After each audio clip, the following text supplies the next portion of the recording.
50, 100 வருஷத்துக்கு முன்னாடி தான் 2வது கல்யாணம் நடந்துகிட்டு தான் இருக்கு. ஆனா நமக்கு வந்து அப்படியே ரொம்ப பிரமாண்டமா கல்யாணம் பண்ணி வச்சுட்டோம்.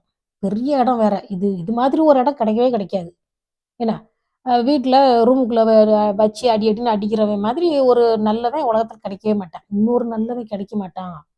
எப்படியாவது இதுல வச்சு அப்படியே அந்த வாழ்க்கைய தேத்திட்டு ஓட்டிட்டு போகட்டும் அப்படின்னு தான் யோசிக்கிறாங்களே தவிர அம்மா, அப்பா. அந்த பிள்ளை எவ்வளவு சொல்லியும் கேட்கல. இதுல வந்து அந்த பையனோட அம்மா, அப்பா, அந்த பையன், அந்த பொண்ணோட அம்மா, அப்பா எல்லாருக்குமே பங்கு இருக்கு. மொத்தத்துல வந்து பாருங்க இந்த பொண்ணு எவ்வளோ அழகான சிரிப்பு. நான் அந்த பொண்ணு 20, 22 தான் இருக்கும்னு நினைச்சேன். 27 வயசு பொண்ணு. சின்ன பொண்ணு. எவ்வளோ அழகான சிரிப்பு. பொண்ணுங்கலாம் தேவதை மாதிரி. பசங்கள்லாம் வந்து பாதுகாக்கணும். பாசமா பாதுகாக்கணும். ஒரு மிலிட்டரி ஆஃபீசர் மாதிரி பாதுகாக்கணும் அவங்கள. எதுக்கு இவ்வளோ கஷ்டப்படுத்தி இவ மண்ணுக்கு போயிடுச்சு. ஒண்ணுத்துக்கும் பிரயோஜனம் இல்ல. அந்த பொண்ணு வீட்டுக்கு வந்து கொஞ்ச நாள் இருந்து ஏதாவது நடந்திருக்கும். டைவர்ஸ் கூட வாங்கிட்டு போயிருந்திருக்கலாம். ஆனா அந்த அம்மா, அப்பா விடவே மாட்டாங்க. அதாவது அந்த நாய் வந்து அங்க 2 நாய் இருக்கு. எனக்கு பயமா இருக்குன்னு சொன்னா, "ஏம்மா அந்த நாய் உன்ன வந்து பயமுறுத்துதும்மா. கடிக்கலல்ல? கடிக்கலல்ல?" இப்ப நான் என்ன மாரி பொதுவா பெண்கள்லாம் சின்ன பிரச்சனை இருக்கிறப்பவே அந்த பிரச்சனைய விட்டு போமாட்டாங்க. பெரிய பிரச்சனை நடந்தா தான் அந்த பிரச்சனைக்குரிய இடத்த விட்டு போவாங்க. அந்த மாதிரி அங்க பிரச்சனை இருக்குன்னு சொல்லியும் கூட அந்த அம்மா, அப்பா கேட்கவே இல்ல. இப்ப அழுது என்ன பிரயோஜனம்?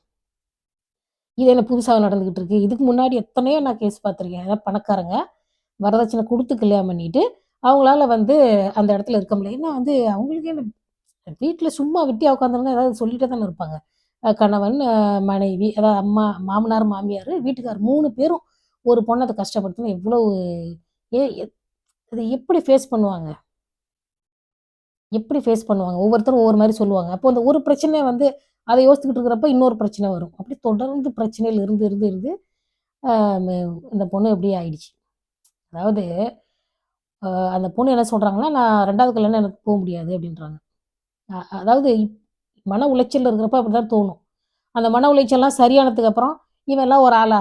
இவனுக்கெல்லாம் நம்ம போய் இவன் கூட வாழணுமா? நம்மள எப்படி அடிச்சான்? எப்படி கொடுமைப்படுத்துனான்?" அப்படிங்கிற எண்ணம் தான் வரும், நார்மலா. மன உளைச்சல்ல இருக்கிறப்போ, ஏதோ கண்ணகியோட பரம்பரை மாதிரி, "நான் வந்து 2வது கல்யாணம் பண்ணிக்க மாட்டேன்." இது கண்ணகியால நமக்கு ஒரு பிரயோஜனமும் கிடையாது. எங்க அம்மாயி காலத்திலேயே நான் 2 கல்யாணத்த எங்க எங்க சொந்தக்காரங்களே 2 கல்யாணம் பண்ணியிருக்காங்க. 2ன்னா ஒரு டைவர்ஸ் ஆகி இன்னொரு கல்யாணம். 2025ல இப்படி பயப்படுறாங்க. காசு இருக்குது, அழகு இருக்கு. அதுவும் இந்த பொண்ணுக்கு இந்த பொண்ணுக்கு குழந்தையும் இல்ல. ஈஸியா டைவர்ஸ் வாங்கியிருக்கலாம். என் பொண்ணா இருந்தா 1 மாசத்துலயே போம்மான்னு கூட்டிட்டு போயிருப்பேன். அதாவது மொச பிடிக்கிற நாய் முகரே பார்த்தா தெரியாது. அந்த பொண்ண வந்து நம்ம பார்க்குறப்ப சந்தோஷமா இருக்குதா? வருத்தமா இருக்குதா? பயப்படுதா? அதெல்லாம் பார்த்தா தெரியாது. அங்க போ, அங்க போ, அங்க போன்னு எத வச்சு அந்த பிரச்சனைய சரி பண்ண முடியும்?